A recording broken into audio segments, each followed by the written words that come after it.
props, and futures for tonight's action. Bettor Sports Betting wants to know what picks you're playing tonight. Tell us in the live chat on YouTube, Twitter, and the Bettor Sports Network app. This is Bettor Sports Betting with Fantasy Alarm's Dan Servodidio. What's going on, everyone? Welcome in here to the Bettor Sports Betting Show on Bettor Sports Network and Fantasy Alarm.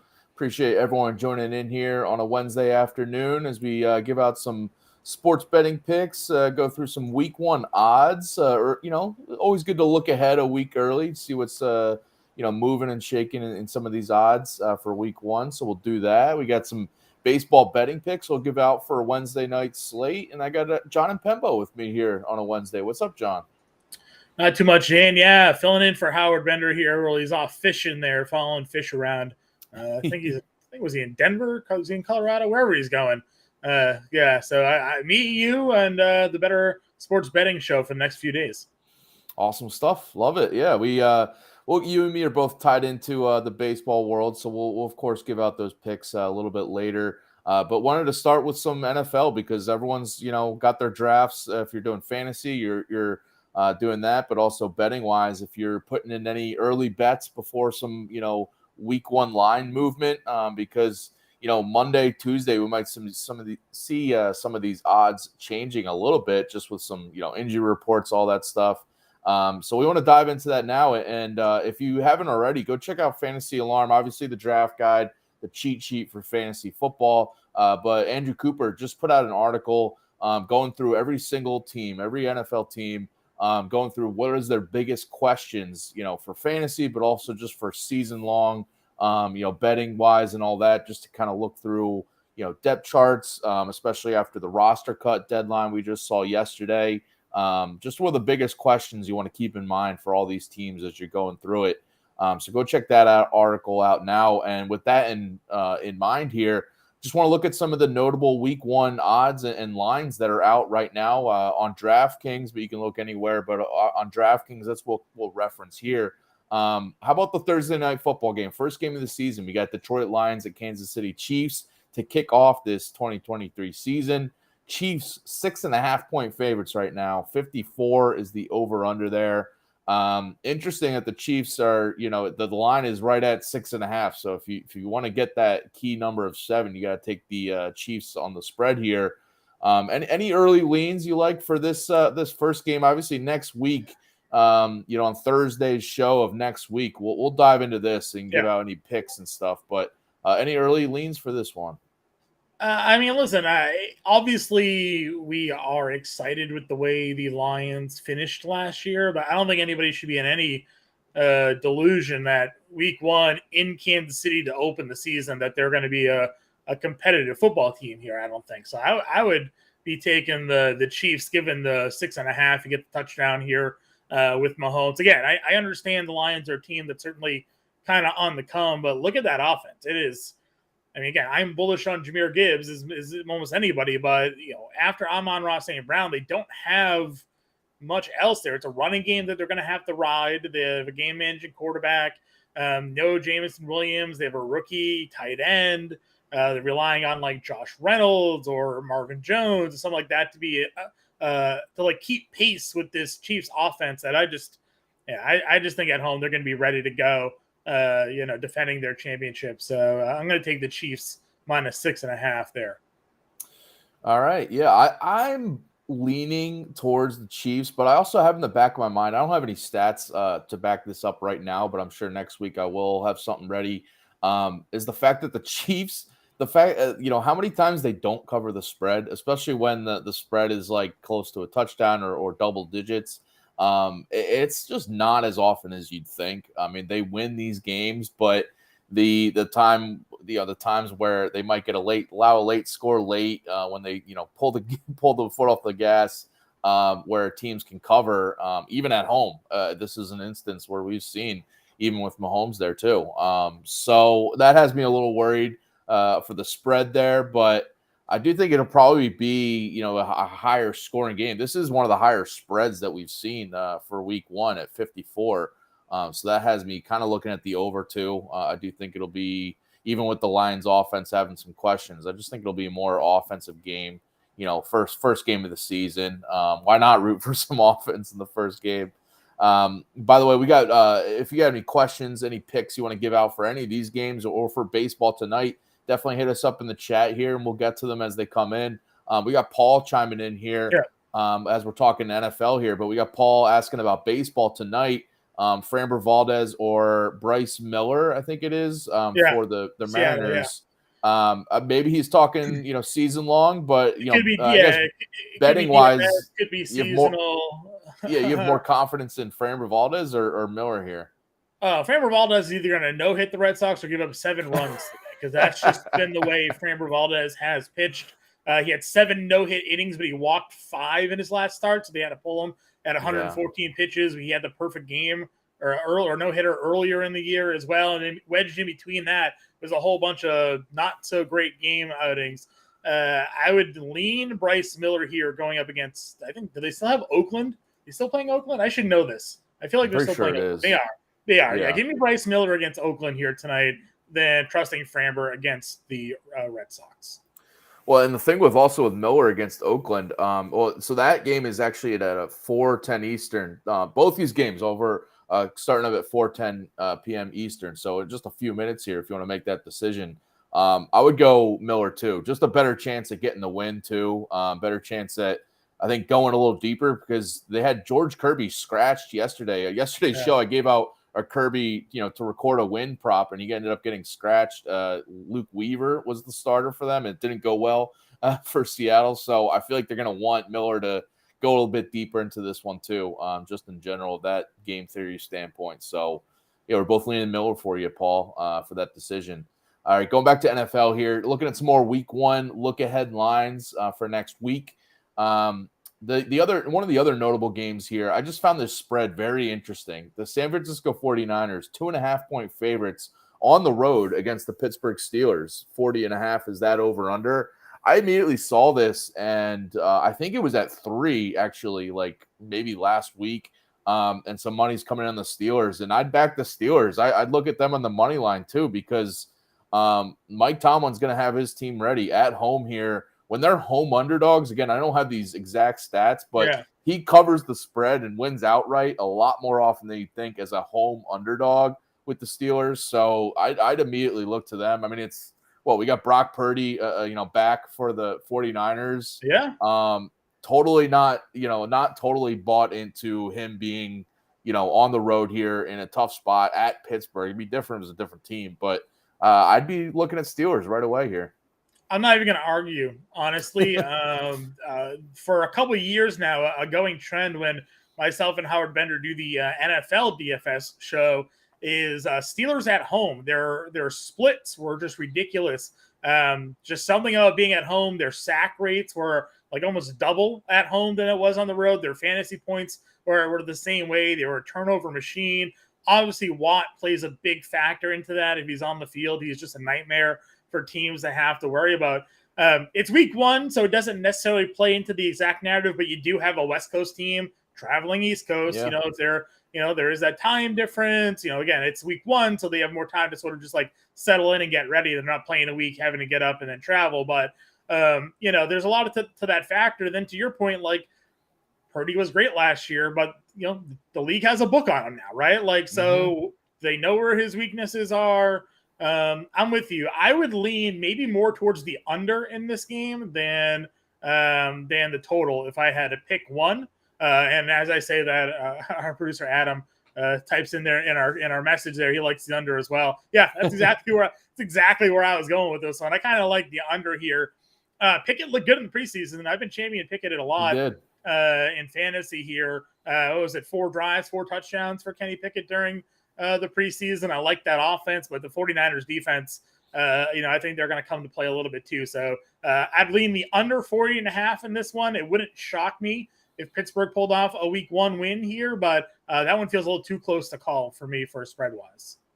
Yeah, on the Pickett note, I do like that the Steelers ran him out there for the preseason. Like, I know as an Eagles fan, I didn't see Hurts take 1 snap in the preseason. But they wanted to get Pickett reps, and he's got that connection with Pickens too. So I like that he comes in, not cold, at least right now, playing actual football games. So yeah, you got the under there. I'll take the Steelers early lean here. Again, we'll be giving out picks next week for all these games. So definitely tune back in then. How about another one here? I just found this spread also just very interesting because you get the Houston Texans at the Baltimore Ravens, and the Ravens 9.5-point favorites here. 44 is the total. Obviously the mismatch is like, the talent level is huge here, but covering like a double-digit spread at a week one, I think is just tough to do. But obviously we think the Ravens win this game. I don't know. What do you think about this one? Texans at Ravens.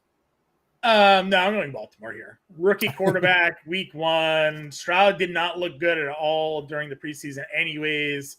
That offensive line looks horrid in Houston. Their wide receivers are Nico Collins and Robert Woods with some like Tank Dell sprinkled in. They're going to have to, their offense is probably going to have to run the ball with Pearson. You're not going to run against Baltimore all that successfully. And I don't think the Houston defense is any good. And now we're going to have this spread offense from Baltimore potentially this year. Give me the 9.5 is a lot of points in the NFL. I understand that, but if Houston wins more than a couple of games this year, I'd be shocked. And I think Baltimore is going to run this one away. Yeah, I agree with you. I was just trying to play a little devil's advocate, make people think about it, but I am leaning Baltimore here for sure because also just, tough ask for a rookie quarterback going on the road in Baltimore for his first start. Yeah. That's a tough one. You could look at the under here, but I think we are expecting the Ravens offense to be pretty good this year. So stay away from that. This could be an under where it's 28-7 Baltimore, right? Like that could be, be a play for sure. But I'd feel more confident in Baltimore here at the 9.5. Gotcha. Another spread that's sticking in the AFC North here. The Bengals at the Browns in week one. Bengals only 1.5-point favorites right now on DraftKings. The over-under is 47.5. And the big story is Joe Burrow with his injury. And head coach Zach Taylor, I think earlier this morning, was a little coy, didn't give an exact answer of whether Burrow would play or not. So we really don't know. And this line reflects it and kind of seems to suggest Burrow might be out. We know at least he'll be limited here. So it's not like a full strength, high-scoring Bengals offense. But, on the road in a division matchup right away in week one is tough. So, immediately I'm looking at the Browns here. And if we get word that Burrow's out, I definitely look at the Browns more. And they probably flip to a favorite in this game if Burrow is ruled out. So if you want to jump on this now, if you have that kind of inkling and reading the tea leaves that Burrow's sidelined, then you can jump on the Browns now at plus money on the money line or as even 1.5 dogs right now. I mean, listen, the X factor, honestly, in this entire division for the NFC North is Deshaun Watson. Deshaun Watson goes and looks like the player he was 2 years ago in Houston. Cleveland's a serious contender to win the division this year. So, this 1.5-point spread may look a little odd because we're used to seeing Cleveland be so bad and the Bengals are a perennial, Super Bowl contender in the East, but I think Cleveland could very well be in that conversation if Deshaun Watson ends up being the quarterback that he was once. And, has Amari Cooper, has Elijah Moore, David Njoku, Chubb. Like offensively, I think they're a pretty good team. I think Cleveland might win this one even if Burrow plays, assuming Watson is what I think he can be, or at least what I've been drafting him as for fantasy football. So I'm willing to take Cleveland here with the getting the 1.5, and then, like you said, if Joe's out, then that flips to a Cleveland favorite for sure. I mean, at least I think he's going to be limited. It's sure. Just, Yeah, Burrow got on the practice field, they said today, but again, they weren't really giving too much information regarding what his, how he was and what he was doing. So.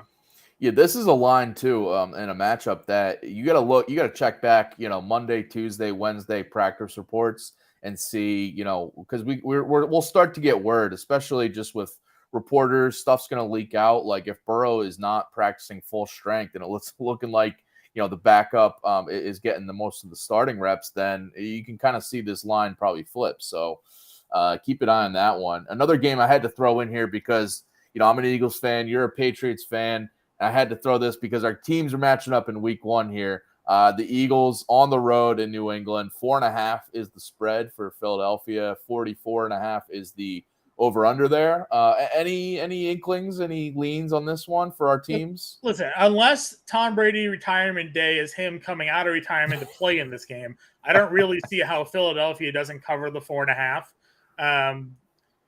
Patriots offensive. The reason Bill Belichick had to cut everybody they did the other day is because they couldn't afford to let go of an offensive lineman because they're just going to be carouseling everybody through. They got Zappe and Millie Cunningham back today and threw them on the practice squad.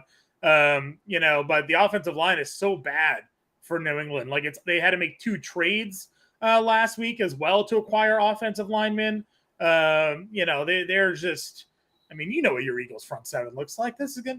Mac Jones has had a chance back there. So no, give me Philly 4.5. This is definitely the 3-point home, right? The home team always gives like the 3. So here, New England, the only reason this isn't a 7.5 point spread is the Patriots are at home and Philly's on the road.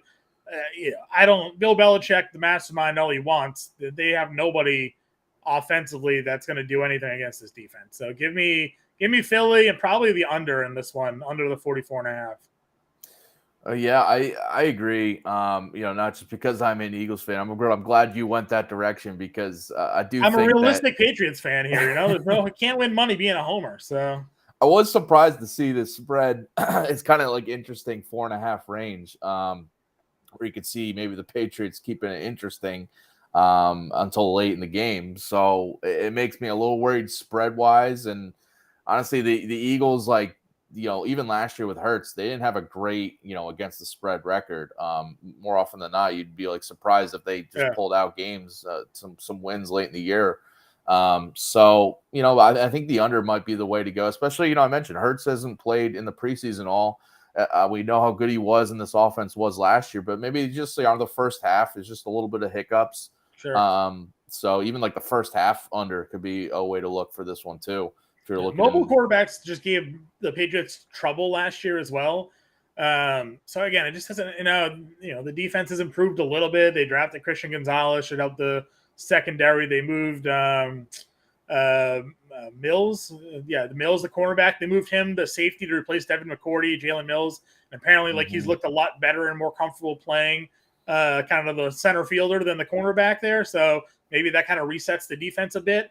But yeah, I don't know. I have no faith in New England here in week 1.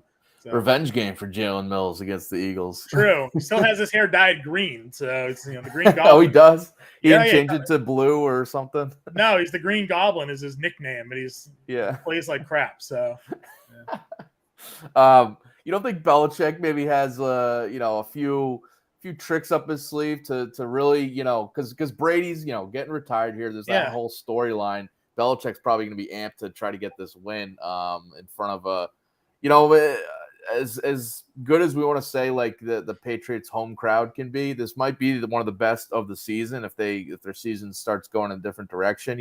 Brady being retired here, it's going to be a packed house. So can't overlook that aspect, I guess. The old Patriots stadium was the better crowd. The Gillette Stadium crowd, they're all bougie. They're a bunch of sit down and watch the game crowd. Again, I grew up with season tickets to the Patriots. I went to the old Foxborough Metal Bench Stadium, and that was the blue collar, loud, rowdy crowd.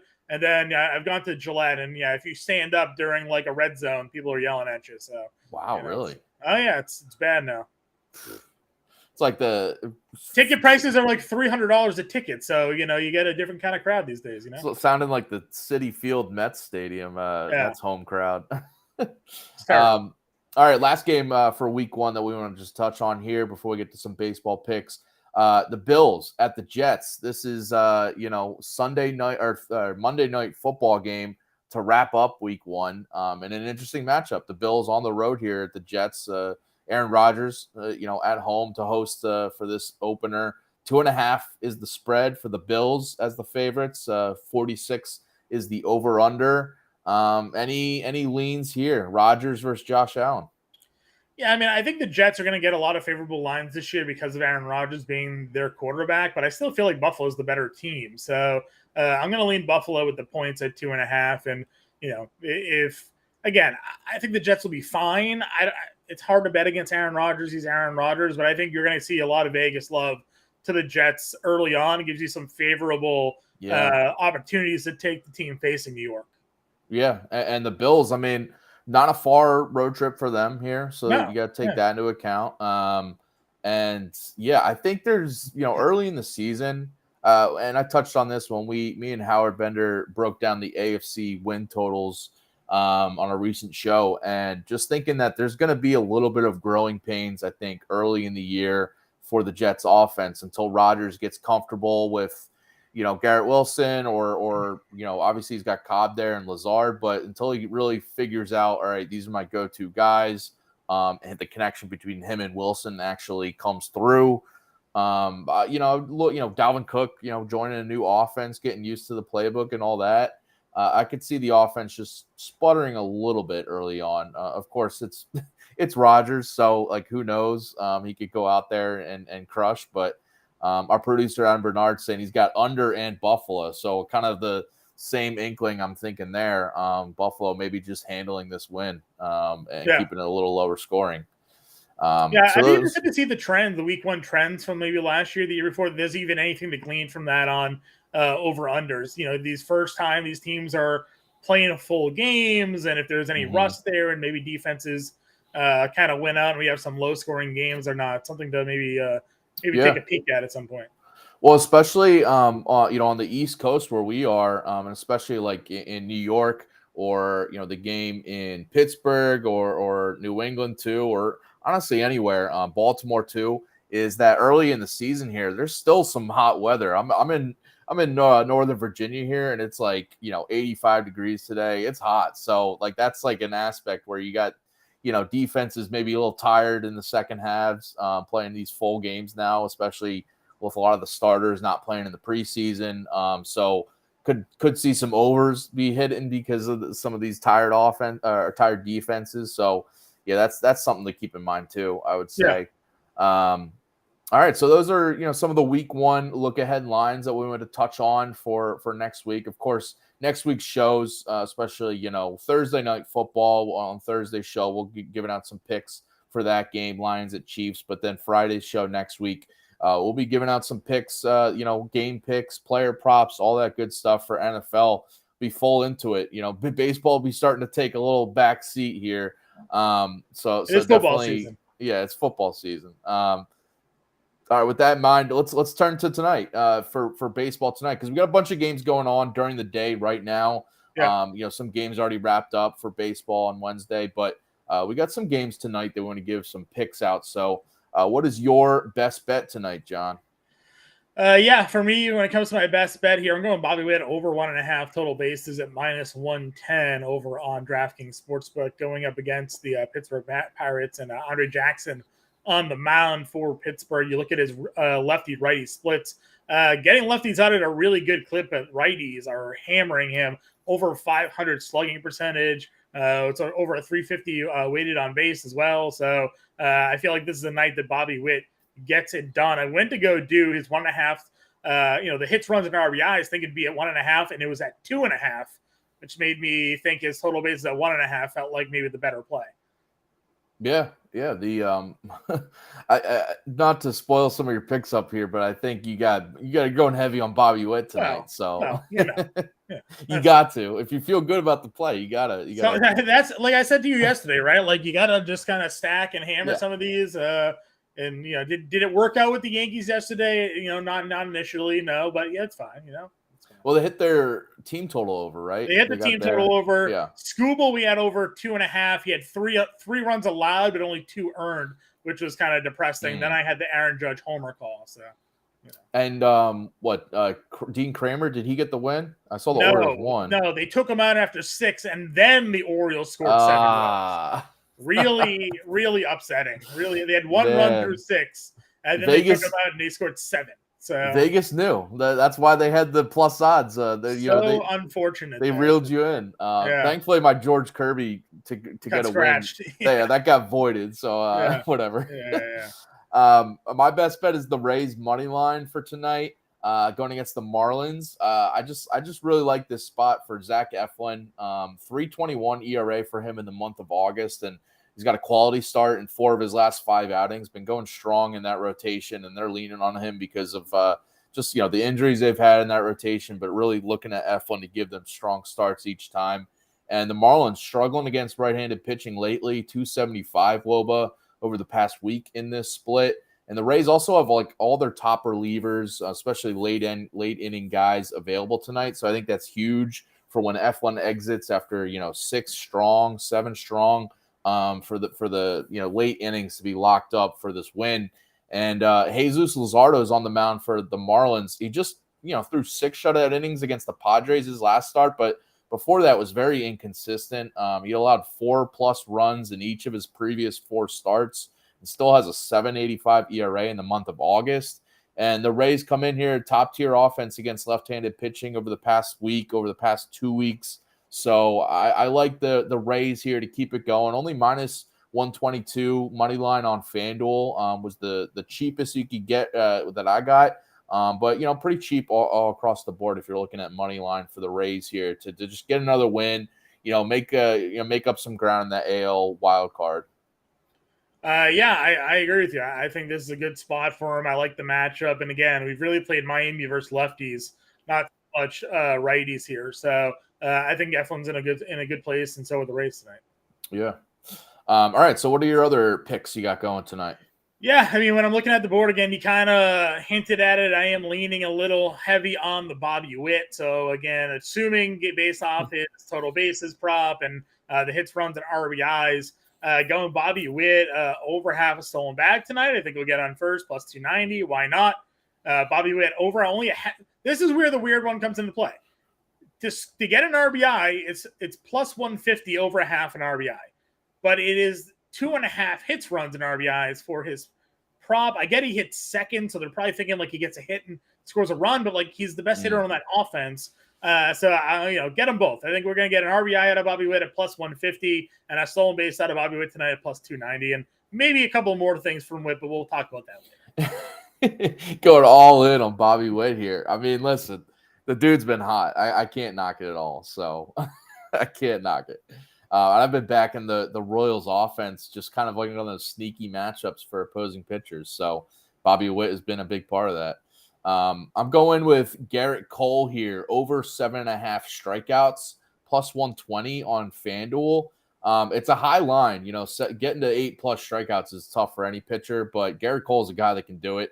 He just had 11 Ks against the Rays on the road his last start. And he's been at 8+ strikeouts in 4 of his last 8 starts coming into tonight since the All-Star break. So he's been over this line more than you think. And the Tigers, the worst strikeout rate against right-handed pitching over the past week at 33%, just a huge mark. Still, over the month of August at a 26% strikeout rate versus righties. So even with this elevated line, I think Cole can get there. Even on the road as well. His season-long K rate, if you look back, compared to last year, it is down, especially the last few years. It is down comparatively. But since the All-Star break, I mentioned, he's been turning up more, and his strikeout rate is right at about 30% in these last chunk of starts. So I think he's going to keep it going here. And the other angle I'm just looking at here, right now, if you look on DraftKings or anywhere, for favorites or betting odds for the AL Cy Young race, Garrett Cole is currently the betting favorite, but Luis Castillo is really caught on fire and really shot up, and he's just right behind, nipping at his heels. So Cole, I think, is going to be motivated to put another good start out there, even though the Yankees are falling off in the playoff picture. Cole is right there, and him and Castillo are tied with strikeouts right now, at 181 apiece through the season. And I think Cole is going to have a good chance to really pull ahead in that Cy Young race. So give me Cole, his strikeouts. Yeah, I like it. Again, he's a guy that can easily get double-digit strikeouts, and we're talking about a Tigers team that, while they've started to kind of pop a little bit lately, definitely still a young, aggressive offense that you can kind of go after and attack. So I like that one tonight for Cole as well. For me, I got Corbin Carroll over 1.5 total bags. It's minus 120 over on DraftKings Sportsbook. He went about a month-long slump there. Seemingly, he is getting healthier, though. People thought maybe speculation the shoulder was giving him some problems, but over the last 15 days now, he's hitting 383 with an 1100 OPS. The power's come back with homers over the last couple of games here. So gets a spot tonight against the Dodgers. I think Corbin Carroll continues to turn back up to the player he was at the beginning of the season and getting the total bases here at 1.5. Yeah, and he's got Ryan Pepio on the mound for the Dodgers. I'm not really scared of that matchup. No. So I am going Corey Seager over 2.5 hits, runs, and RBIs, minus 125 on DraftKings. It's at 2.5, which is tough, but it's still juice to the over here, and I think he can do it because I just see him, he's been on fire right now. Picked it back up, went through a little stretch, but he's hitting well. In the whole month of August, he's hitting 330 with a 1079 OPS. Over the past week, he's got really good numbers, and he's facing Denyi Reyes. Reyes, I think is how you pronounce it, for the Mets, who has been bouncing back between the minors and majors this year. But he's got a 7.50 ERA when he's been in the majors. He's only made 2 starts. So this will be his 3rd one. And his last start, he just faced on August 12th, so a couple weeks ago, he faced the Braves and gave up 5 runs on 8 hits. The Rangers aren't going to make things much easier for him. It's just a tough spot for Reyes, and the Mets are just kind of putting him out there to see what he can give them. But I don't see it going well for him in this spot. And Seager, I just think he's going to anchor the Rangers here. And I really like the fact that Reyes allows a 364 batting average to lefty hitters this season when he's been in the majors. And Seager's got great numbers off righties, 352 batting average, 1104 OPS in that split. So even though it's at 2.5, the hits, runs, RBIs, I think he's getting in the over. I mean, listen, minus 125 for 2.5 hits, runs, and RBIs. I mean, that's usually those numbers are like plus, whatever, 2.5. So yeah, no, I'm with you there. I think I saw Austin Riley's was 3.5 tonight. Like 3.5 in Coors. Yeah, something crazy like that. But yeah, Seager 2.5 looks pretty good for me. Again, elite hitter in a great spot. My last play here today, before we get to our home run calls, Marcell Ozuna over half an RBI at minus 125. This is a guy that has an RBI in 7 of the last 8 games, and they're still in Coors. So. Again, an offense that the Braves team implied run total has been 7 or higher for these games, which is like a ridiculous implied team run total. Now you're getting one of their better RBI men over the last two months, basically, the way Ozuna's been hitting the baseball. Never mind, again, RBIs in 7 of 8. You're only getting minus 125 from to get another RBI tonight. He's definitely going to have an opportunity to hit with men on base. He's a home run threat every time he gets up to the plate. So give me Ozuna there with the over half an RBI tonight. I mean, yeah, I can't knock any picks like when we got the Braves in Coors. I think yesterday we gave out 1 or 2 picks that was like Braves in Coors, and it's just hard to say no to that. So yeah, I like that pick. All right, let's Riley over 3.5 hits, runs, and RBIs at plus 115. So it's a tough one, but it's like I wouldn't be surprised if he goes over. So that's what I'm saying, right? It's crazy. All right, let's give out some home run calls for tonight. And I think there might be a familiar name for yours, but let's get to our daily dingers.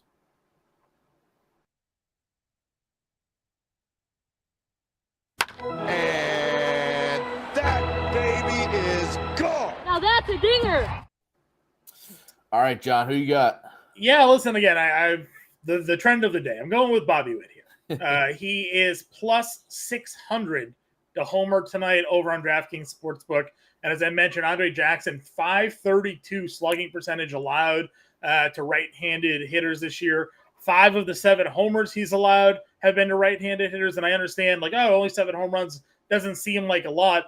He hasn't pitched a ton. He's really just just beginning to start games here, and writers are giving him fits. Bobby Witt was one of the hottest hitters in baseball for a while now. So, yeah, I think Witt gets it done tonight against Jackson at plus 600. Yeah, those are some big odds. I was surprised given the way. I mean, we're not talking about a guy that doesn't hit homers. He's got 8 over the last 30 days. Over the last 15 days, he's hit 5. He's got 26 on the year. So again, he's not not a home run guy. Yeah. He hits home runs, and he's a plus 600 against the guy who's giving up homers to righties. So I'll take the 6-1 tonight. Sure. All right, I'm going Ryan McMahon, plus 310 on DraftKings. Again, another guy in course, so maybe the odds are, a little decreased there, but I'm still going with it. Darius Vines on the mound for the Braves here, making his MLB debut. And he's got to do it in course field. It's a tough ask for him, especially because this is a guy who, over his 5 AAA starts before being called up, he allowed 5 home runs in those 5 starts. Had a little issue with the home runs and the fly balls in general. And Ryan McMahon, he's got a higher home run rate on the road at home than on the road in Coors, and also versus right-handed pitching than lefties. So that goes for him against Vines here, the righty. And 19 of his 22 home runs this season have come against right-handed pitching overall this year. So give me McMahon here to get it done, go deep, and in course. Why not? Yeah, I mean, listen, we called him for the home run play a couple nights ago, and for DFS, and he came through. So no problems here running it back for sure. Yeah, he's got he's not a huge home run hitter like lately, but he's still got a couple here and there. And when he's in course, those chances just go up even more. So give me McMahon. All right, so those are all our betting picks for tonight. Short and sweet here because not a ton of baseball games to get to tonight. But if you missed any of it earlier, we went through some week 1 lines for the NFL, just kind of look ahead, early leans and all that. So go back and listen to that. And we'll be back tomorrow, 4 p.m. Eastern here on the show. Me and James Grande will be up. And speaking of Grande, he's up next at 5 p.m. Eastern with Jon Impemba on the Fantasy Arm MLB DFS live show. So you get all your DFS lineups in for tonight's games as you're placing some of these bets. At 7 p.m. Eastern, we got the Lisa Ann Does Fantasy Bettor with Britt Flynn as the co-host with Lisa Ann there. So definitely stay tuned for that tonight. And good luck with all your bets tonight. And we'll be back tomorrow, 4 p.m. Eastern, give out some more picks for everyone. So thanks for watching, everyone. Good luck, and we'll catch you tomorrow.